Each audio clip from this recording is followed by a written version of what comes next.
বিশ্বনবী মেরাজে গেলেন, মেরাজ থেকে ফিরে আসলেন। বিশ্বনবী বর্ণনা করলেন, আমি বাইতুল মাকদাস দেখেছি মাঝরাতে, লক্ষাধিক নবীকে নিয়ে নামাজের ইমামতি করেছি, 7 আকাশ দেখেছি, আল্লাহর আরশ দেখেছি, আল্লাহর সাথে কথা বলেছি, আবার ফজরের আগেই মক্কায় ফিরে এসেছি। সবাই সাইয়েদনা আবু বকরের কাছে যায়, যে বলে, আবু বকর জানো নাকি তোমার নবী নতুন কথা আমদানি করেছে?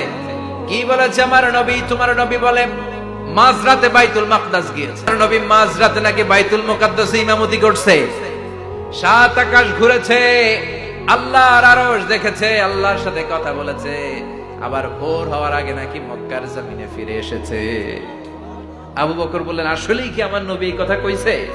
সবাই এক বাক্যে বলে, হ্যাঁ, তোমার নবী মুহাম্মদ এই কথা বলেছে। আবু বকর দ্ব্যর্থহীন কণ্ঠে ঘোষণা করে দিলেন, আমার নবী যদি এই কথা বলে থাকে, আমার নবী সত্য বলেছে। সাইয়েদনা ইব্রাহিম হচ্ছেন বাবা, আর বিশ্বনবী ছেলে।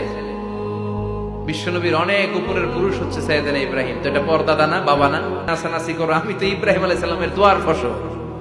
উনি যদি মক্কায় দাঁড়িয়ে দোয়া না করতেন, আমার বিশ্বনবীর জন্ম হতো না। এমন বন্ধু, যেই বন্ধু আল্লাহরে খুশি করার জন্য কাজ করে। আর হাবিব মানে এমন বন্ধু যারে খুশি করার জন্য আল্লাহ নিজে কাজ করে। কার পাওয়ার বেশি? হাবিবের কয়েক ডিগ্রি বেশি। সুবহানাল্লাহ পড়েন।